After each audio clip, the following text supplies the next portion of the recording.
Irene, sihitaji muda wote kuuliza maswali. Mambo mengine si bora kuyazungumza. Yule ni mke wa mtu. Unanielewa? Ataendeleaje kukaa pale nyumbani kwako? Tayari kashaolewa. Na amefunga ndoa yule kaka. Kaka Abema. Wewe mwenyewe hapo ulipo bado unahitaji kuoa. Sasa swali linakuja kaka, utaoaje wakati yule binti bado yuko pale?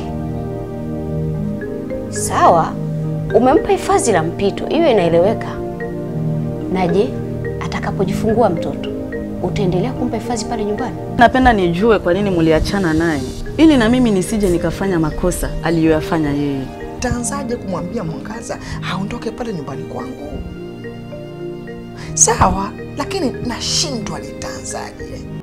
Wacha niseme ya moyoni, niko gizani misioni, utaniua. Kiwa na wewe unajua kila kitu kitakuwa sawa. Hilo ndio ombi langu kwako. Zikusaidie. Yeah. Chukua hizo pesa zikusaidie.